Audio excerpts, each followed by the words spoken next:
podcast. This is episode 4. Hey, Rob, I've got a question for you. What's that, Mike? So if people know one thing about Stuhr Museum, it's probably, if they know one building at Stuhr Museum, it's probably the Stuhr building, the big monolith designed by Edward Durrell Stone, the gem of the prairie that we've got out front. That's correct. But if they know a second building, if they read past the first graph, what do you think the second most well-known building in Stuhr Museum is? I gotta believe it's the Belle Cottage, the birth home of Henry Fonda. That's right. We have Henry Fonda's birth home on our grounds, and it's the kind of thing that gets out there even if we don't actively promote it. It's the sort of thing that people come to see, and it's in a really kind of strange position because it's part of Railroad Town, it's part of our interpretation, but it's also this other thing. Yeah. So that's what we're talking about today, and you and the curators got pictures scattered all over the place. And there's a lot more to it than it just being simply the birth home of Henry Fonda. It has a great history in the early story of the development of Hall County and Grand Island. And we're going to get into that and talk to our director of the museum here at Stuhr Museum, Chris Hochstetler, and get his take on the Belle Cottage and all things in between. So awesome. But first, we're going to talk to our curators. You are going to lead the conversation with Kay Sanova and with Sam Stump. And they are going to have a lot to say about this building in particular. And man, can't wait to get into it. This will be an interesting one. It should be fun. Let's take it away.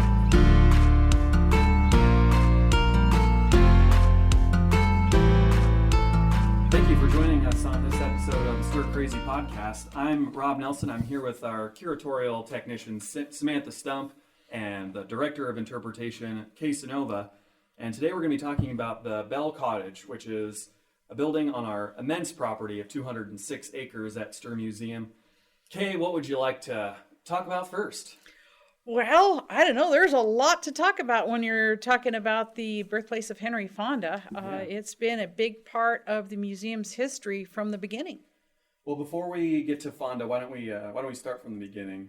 When was this home built? How do we start there? As near as we've been able to determine, based on county courthouse records, it was built about 1884. And it was built 1 year after the Lesher House was built here on the museum grounds. So it is suspected, but we have not been able to document it, that the same contractor built both houses. Okay. That would be Talmadge. His name was Talmadge. He ended up in the great state of Washington. 1884 is when it got its start. And who were the first tenants or owners of this famous I'm going to get this backwards because there's so many people that have been involved in this house. I had it right here a minute ago. And the first owners were William H. Hooper and his wife. They're the ones who probably constructed it. They owned the property starting in December of 1882. From there, it went to George Bell and his wife. See, and what we'd like to kind of hone in on over the course of this conversation is, how important something as simple as a house can play on a history of a community. For instance, the Hoopers were Mr. Hooper, I guess, was one of the first mayors, I believe, of Grand Island. The second. He was an early mayor, yes. Yeah, and went on to be a city clerk of this area as well, and then ultimately this became the home of one of the most famous actors in the history of American cinema. So all of this kind of happened within the span of 20 years, and this building still exists, and we have it on our grounds. So Sam, what can you tell us about the location of this house on the Stuhr grounds? On the Stuhr grounds, it is, if you are heading down the road in Railroad Town, it is the third house in, looking for a green house. The green one. It is green, yes. It's smaller in size. The location originally was 622 West Division Street in Grand Island, and that was its first original location when William Hooper lived there, when the Fonda family lived there as well for about a year. Gotcha. You mentioned the size of this home not being particularly big, but I looked at it just this afternoon. I went over there just to get a refresher, and I walked up to it just to see what I could surmise just by looking at it. It looks pretty good size to me for a home in the 1890s to be built. Kay, would you say? It would be a typical, starter family home, or, who would have lived in this house? It's one of those nice little convenient cottages that was typically built in the 1880s on the prairie. It's a very simple design for, like you said, a starter family. It would be considered small by some of the standards today, but it's a cozy little cottage, and I suspect it was originally just a single bedroom house, and then they made an adjustment of a back porch and came up with the back bedroom. I'm wondering about the construction of this home, because now we can put things together relatively quickly. A construction company or a contractor can put together a home in a fair amount of time. What sort of process would that have looked like, or what would that process have looked like during this time? Those buildings or homes would have been constructed relatively quick, you think, or? Well, I can tell you from just looking at researching another structure that we have on our property. It's a hose house that was originally on the courthouse grounds, really close to the Fonda birthplace. That particular structure was built inside of 2 weeks. Wow. So that's pretty fast construction time. We don't have any idea exactly how long it took, or even if it's mentioned that when they started constructing the house, that's something that we would have to do further deep research on. But it's possible that house was built in a couple months' time. The thing to remember about construction in the 19th century is you didn't have to worry necessarily about plumbing or electrical or any of that kind of stuff. So it was a lot simpler construction task than what process that we have to go through today. I continue to be amazed with the conveniences that we live with today, how they were not a part of everyday life during this time that we interpret the 1890s.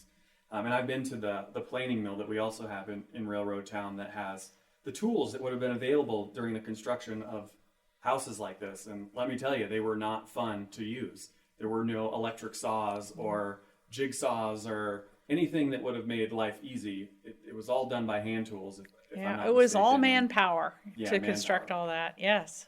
And as you said, there were no utilities. When was water and electricity implemented into homes like this? I know they wouldn't have been in this house, but It probably, because a lot of the early water in Grand Island was supplied in the business district, and that had a great deal to do with the railroad activity in Grand Island as well. Exact dates of installation of plumbing we have documented power sources, but not necessarily plumbing sources in there. I would suspect right around the turn of the century, you start seeing a rise in the implementation of plumbing into homes.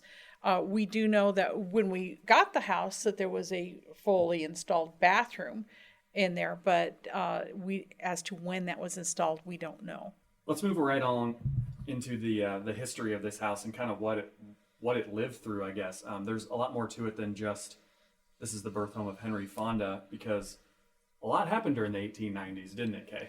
Yes, a lot happened. The 1890s sadly is skipped over a lot in history, but there's some significant events. The house was constructed at a boom time in the county history, when you start seeing a rise in the population and things were going well. And then you get to the 1890s, and in about 93, somewhere in there, it's for a number of years, we hit a major economic panic. It was global, and it severely impacted everything that happened around the world. There was also a lot of drought, and we have locusts and all that kind of stuff. So things were not going well. The economy went down large, and we also lost a lot of population during the 1890s. I know George Bell, who was living in this house during that time, was the head cashier at the Grand Island Banking Company, which was only one of two banks in this community that survived the Panic of 1893, which is kind of a misleading title for a panic, because it actually lasted until the late 1890s, 1897, 1898. But yeah, it was it was a different time economically in the history of this country as well, because this was called the Great Depression before the actual or the later Great Depression in the 1930s took place. That is how people remembered this time in our nation's history. I think they're going to have to come up with new names for all these Great Depressions, because you're going to have to be the specific. It's the 1890s Great Depression, the 1930s, and etc. Yeah. And this is not, FDR's depression, where government intervention came to the rescue in a lot of ways, or at least attempted to.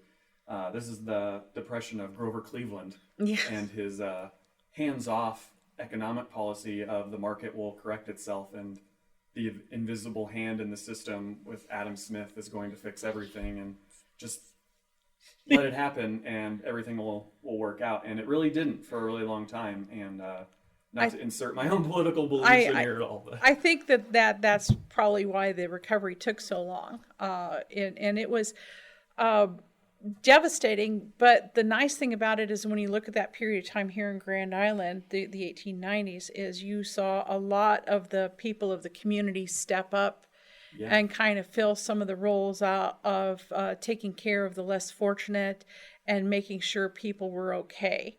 So communities tend to take care of their own as much as they can, and that was the core ideology of the time was, it was not the government's responsibility to really intervene on the behalf of communities or state governments or local governments. It was really left to the charitable organizations, the church, to do what they could to help the impoverished that came from those sorts of events. Yeah, not only the churches, but also some fraternal organizations and just plain old individuals would step up to the plate. Exactly. Well, let's delve into the reason we're all here, the Fondas. I believe that's what most people want to hear about. Sam, how did the Stuhr Museum acquire the Henry Fonda birth home? Well, there was a point in 1963 where the Catholic diocese had acquired all of the land around the 600 block of Division Street, West Division. They had set all of the area for demolition because they were going to build convent of the Sisters of St. Joseph. A good friend of Henry Fonda's, his name is Don Surley. He contacted Henry while he was doing his Broadway tour for a comedy called Generation. And yes, Generation. I think we're all familiar. Yes, I remember it well. Right. And Henry was upset about the fact that his childhood home was going to be demolished. So he flew to Grand Island and a deal with the diocese about saving the home. And they then donated the home to the Stuhr Museum, and he provided the funds to acquire the home and move it out to the museum grounds. What a guy. Yeah, it was a very generous offer at that time. I always think it's kind of ironic that Henry Fonda was able to preserve his childhood home in a museum setting. And this is a guy who played a man who also had his childhood home preserved, and that would be Abraham Lincoln, as Henry Fonda famously played young Mr. Lincoln, whose childhood home, I believe, is located and preserved in a historical landmark in Indiana, if I'm remembering that correctly. But just a fun fact, and I wonder often if he was aware of that his impact on the arts would cement a legacy that, would endure throughout the ages. What was it like when the Fonda family kind of came back and visited that childhood home and the Stuhr Museum as well? Because I know there's local lore about the Fondas descending on Stuhr Museum. Are you talking about when Henry came and visited after the home was restored here on the grounds, or when his children came and visited later on? Let's talk about both. Okay. My understanding, Henry came back once the home was restored in 1978 and took a look around. He spent some time with the museum and recording some materials for the museum, but he spent time in the house taking a look at everything. He was looking in cupboards, and there's a lot of pictures that we have of his visit. Several photos of him looking at various items and checking out all the rooms. I think there's one of him looking at one of the reproduction light bulbs that we have or something that was in Yeah. there. So there's some interesting pictures of him doing all of that. We have photos of him looking at the other exhibits too on the rest of the Stuhr grounds as well. Yeah, because in the early 70s, we were just really getting started with the whole Living History Village down in Railroad Town. So it was kind of at the very beginning that he was an integral part in us getting that started. And I know that he was born here in Grand Island, but he didn't really remain long, did he? No, he actually, the family removed back to Omaha before he was a year old. So by the time we got to the end of 1905, his birth year, the family's already returning to Omaha.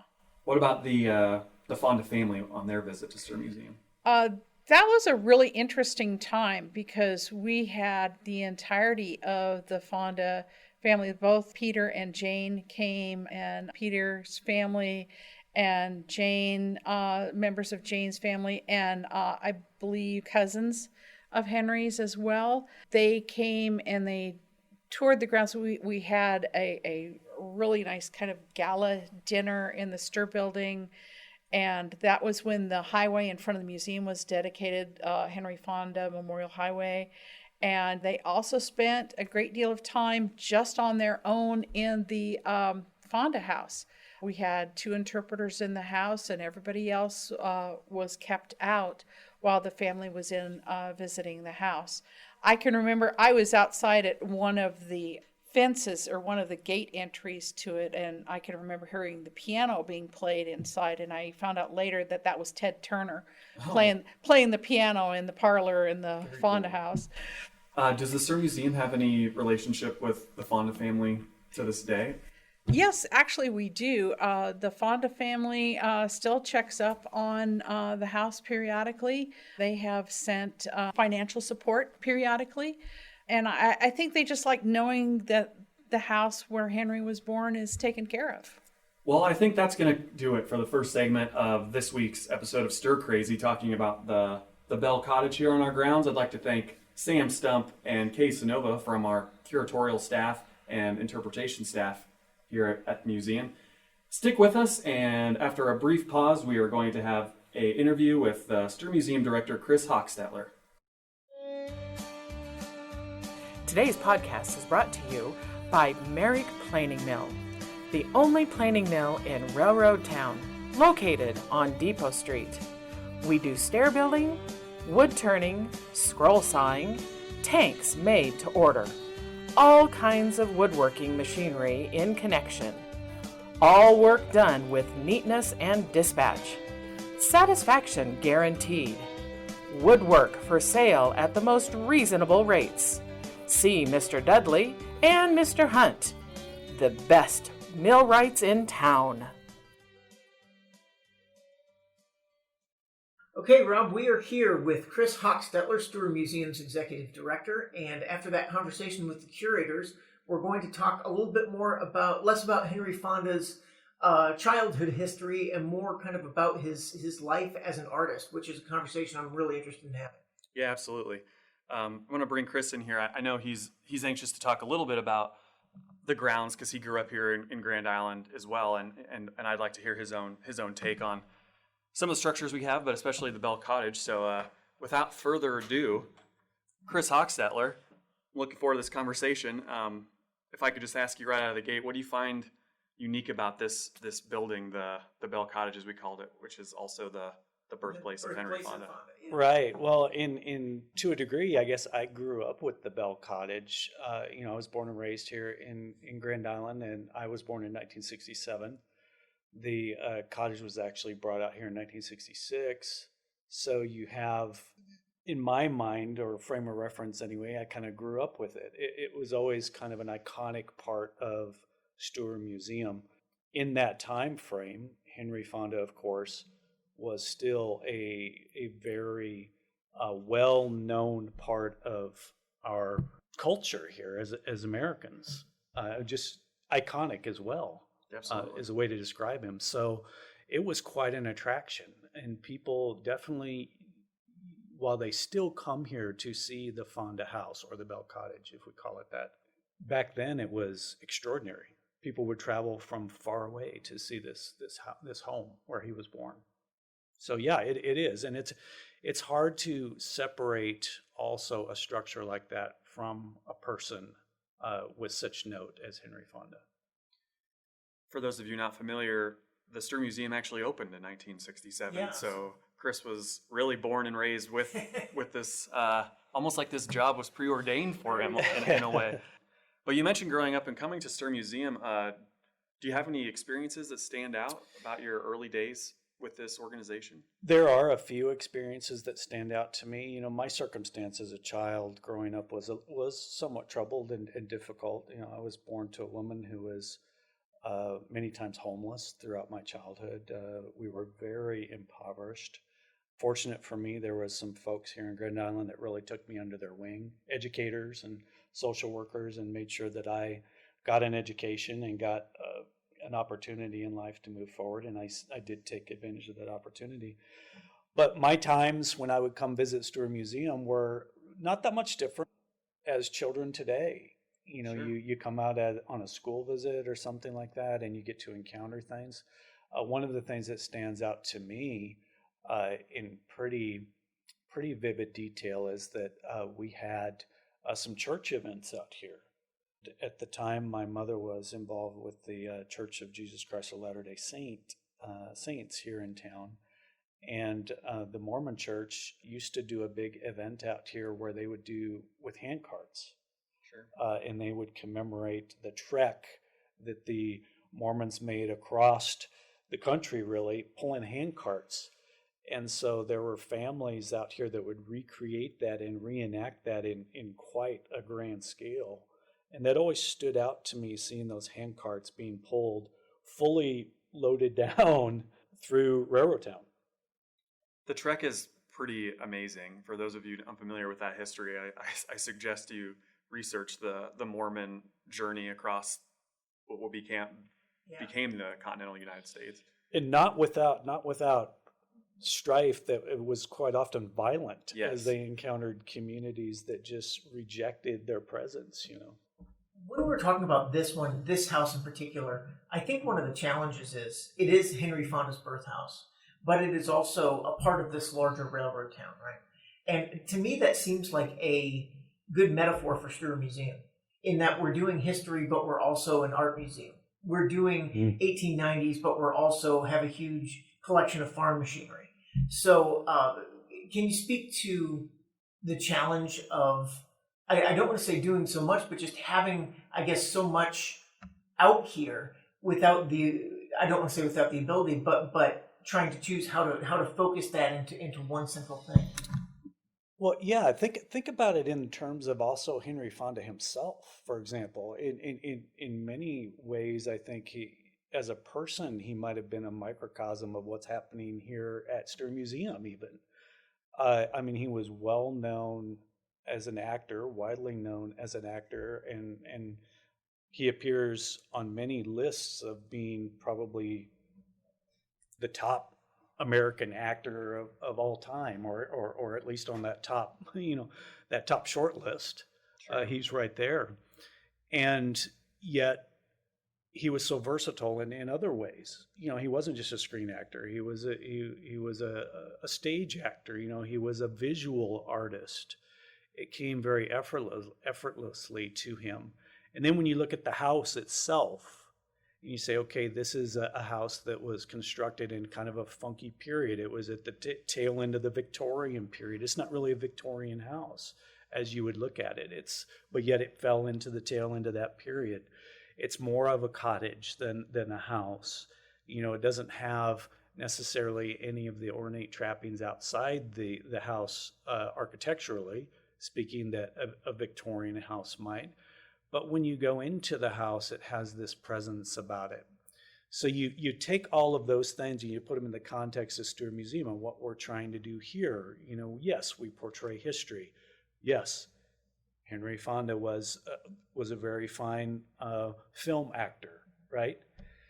Yet we have fine art that we share with the public here as well.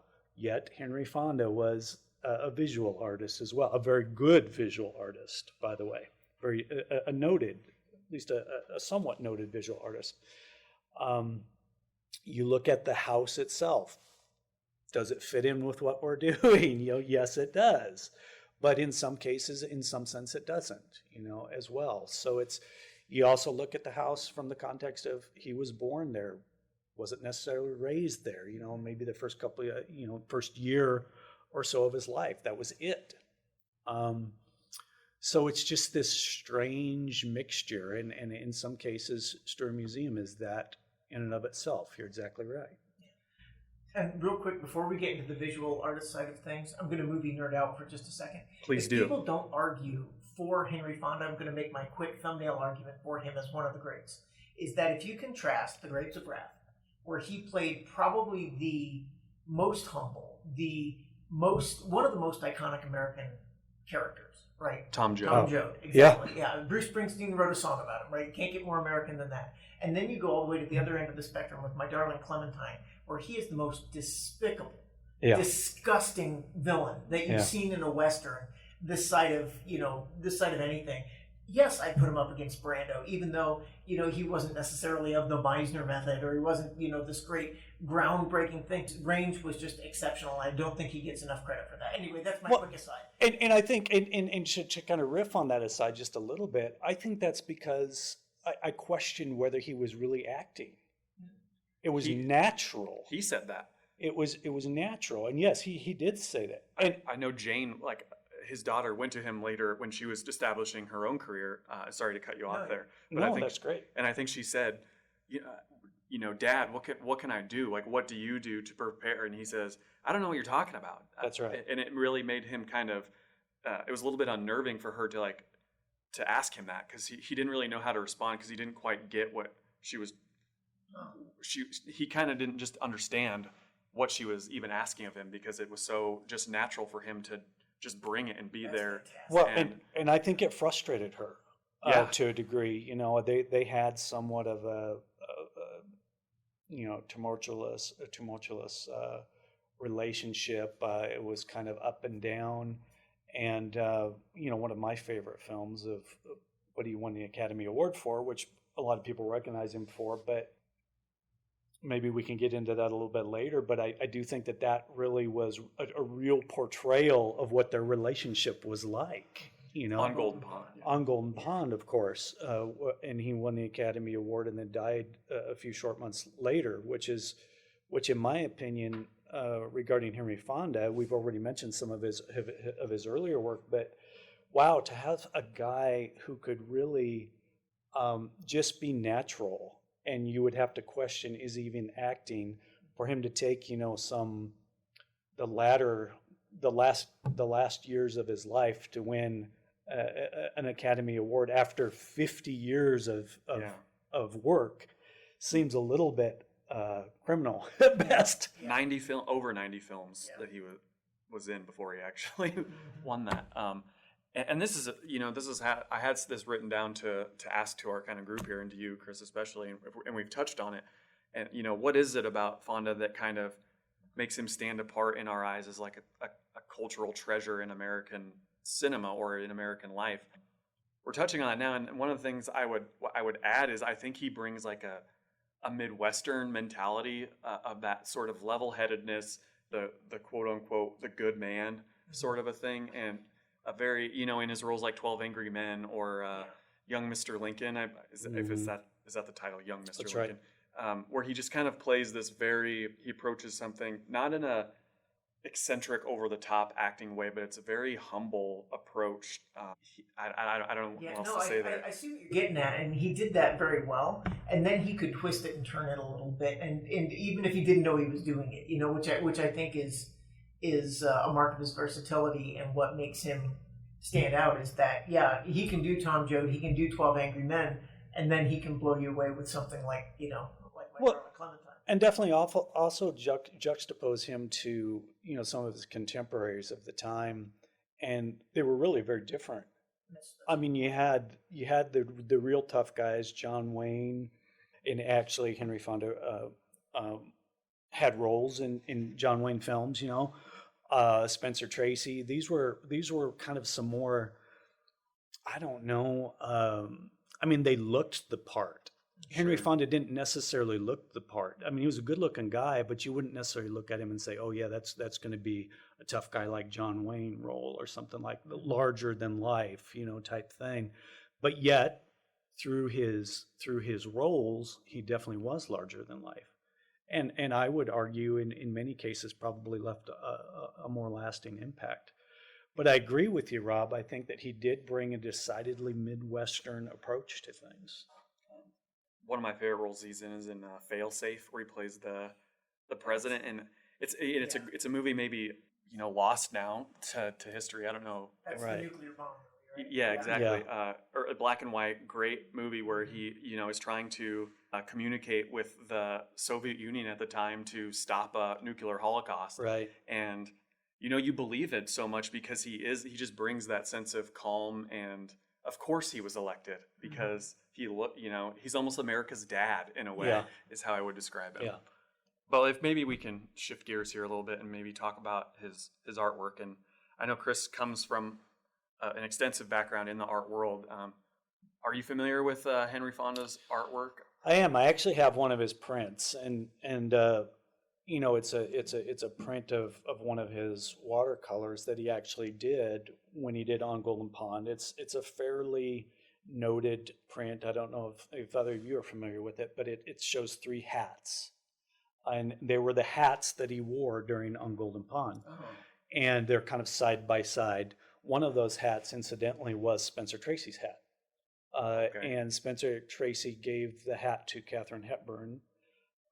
Henry wore it during the film, and then they gifted it to the playwright for On Golden Pond after it was over. And Henry actually painted those 3 hats. And one of the things that I was always drawn to, and I still am drawn to in Henry Fonda's work, is his visual artwork, is the realism of it.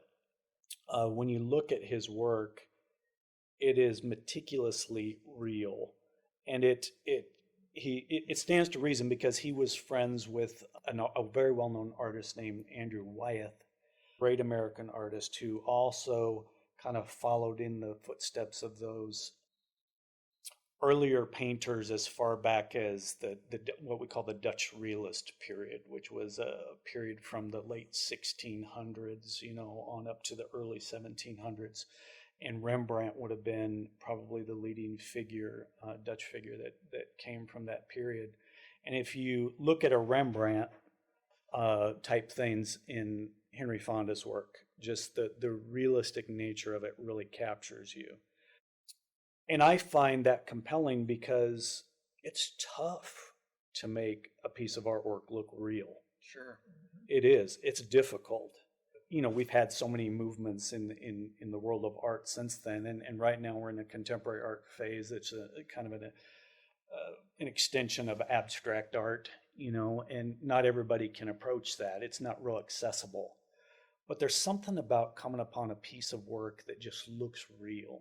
Yeah. Because it's amazing to us. It's like, wow, how did the artist do that? And Henry Fonda's work is clearly that way. He could have been a solo visual artist like Andrew Wyeth. He could have made a great living doing it. Some of his paintings were sold for $20,000, $25,000, $30,000. Wow. Do you think that part of that I'm stuck on this portrait of an artist who I don't want to say isn't trying, but just has that naturalistic bent to what he's doing, right? And of course, to make something look real, you'd have to train and know a lot about what you're doing and have some technique. But it just strikes me strange that someone who would be so naturalistic on one side would do something so technical on the other. Does that make sense? It seems to be going in opposite artistic directions. It does a little bit. There's typically when you find somebody who can really paint well, particularly realism, they can really draw well. And Henry Fonda started out drawing at a very, very young age. That's well known about him. While he sometimes kind of made light of his artwork and said, I'm shocked that anybody would buy this stuff. Those real quotes from him. You find that hard to believe because he really started out with visual art as his first passion in the arts. He drew at a very young age. When the family moved to Omaha, he actually got kind of his first gig in the theater with Marlon Brando's mother.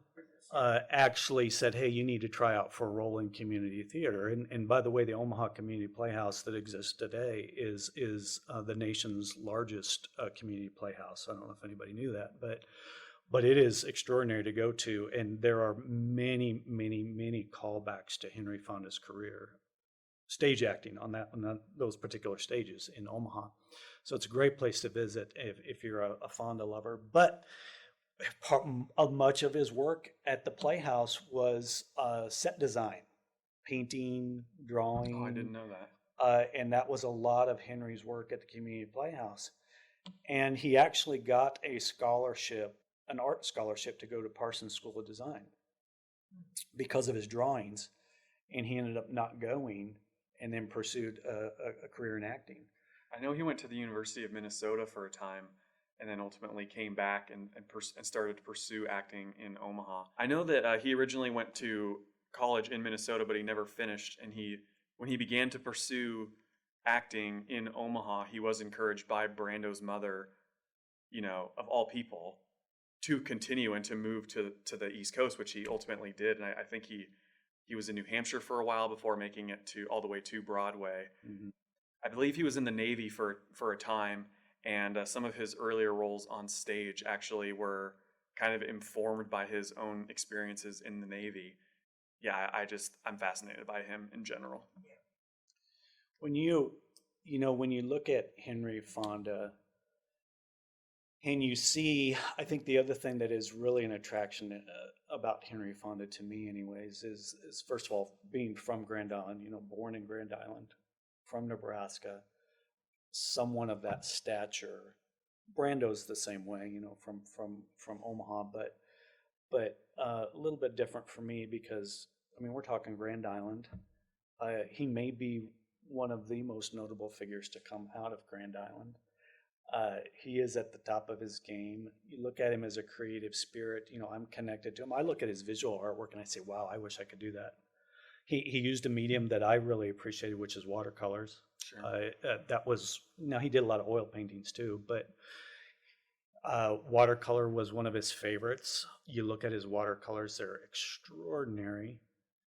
And here's a guy that never forgot Nebraska. No. He truly never did. When his birth home was getting ready to be destroyed, we may have already covered this, but he made a point of coming back to save that house, and he funded a part of that house's journey to us, here at Stuhr Museum. And they were always good to Stuhr Museum. They were always good to Grand Island. The family was. Prior to his death, he made a journey back here in 1978 and went through the house on the grounds here with his family. Spent some time in the house. Didn't spend a long time, but it was emotional. We talked earlier about that. It was emotional for him. There was connection there to that house that he was born in. I mentioned that he was, a man that at times was troubled. He had troubled relationships with his daughter, with his son. His son, an iconic actor who we just lost not too long ago, Peter. Yeah. Peter Fonda actually said that he could count on one hand the times that he heard his father say that he loved him. Yet you had this great creative spirit that clearly could express emotion. Right. Absolutely. Either through visual art or on the screen, but had trouble telling his kids that he loved them. And I know that, and I'm a fan of the movie Golden Pond, and I've heard various interviews over time of Jane recounting her experiences on that movie, and she actually insisted on either she had a role in the casting or she was involved in the production of it and was able to cast him in the role through some sort of channel that allowed him to take that on. But I know that she said it was cathartic to have him play that role because in a lot of ways she said that they were kind of sewing up their own wounds between them because that story is largely about the resolution between a daughter and a father many years later down the road. That's after childhood. And you can really see that played out, I think, in a photograph of when he received the Academy Award. He was too sick to be there. And there's a photograph of Jane handing him the award in their home. And he's kind of covered by a blanket.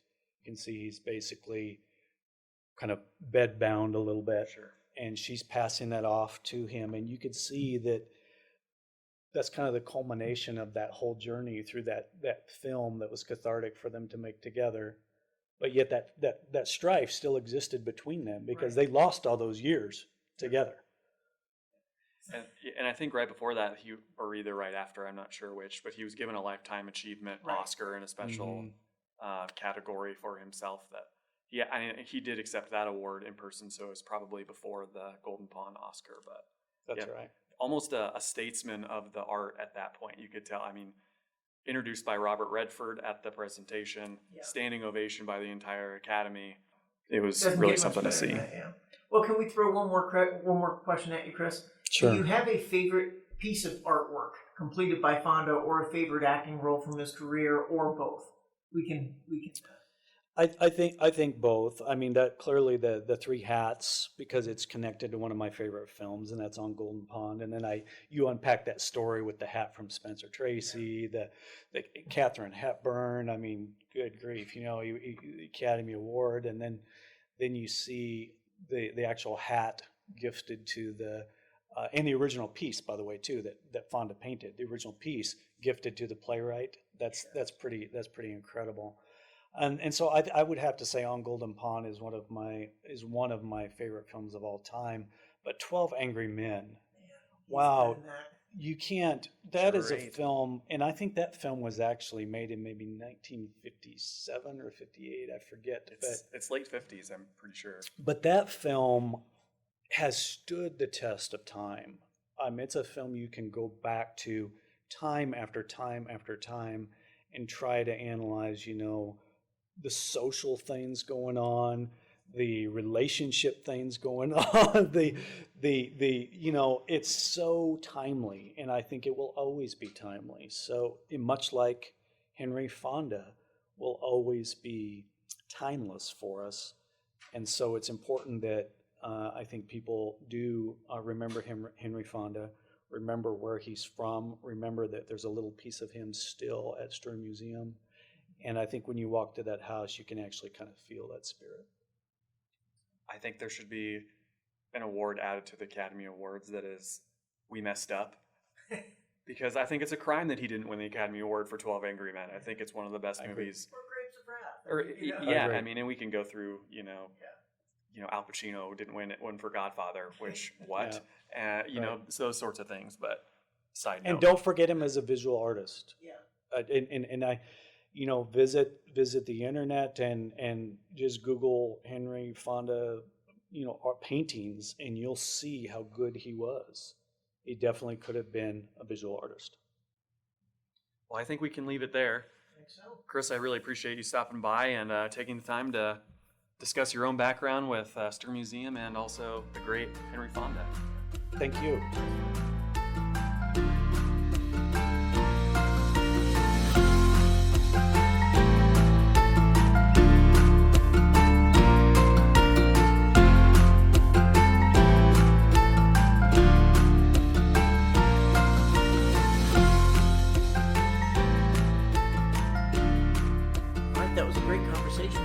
Hochstetler, and I think that's going to do it for our podcast this week on Henry Fonda. That was fun.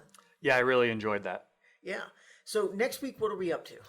Next week, we are going to take a trip back into Railroad Town, metaphorically speaking, and talk about an 1890s bank that we also have here on our grounds. That bank is fascinating. Just the lack of technology always just kind of blows my mind. When you go into a bank now, there's a lot, and that's a very minimalist bank, so it'll be great to hear that historic perspective. Yeah, absolutely. There's also a lot happening during the decade of the 1890s in regards to economics and banking, so we'll get into that as well.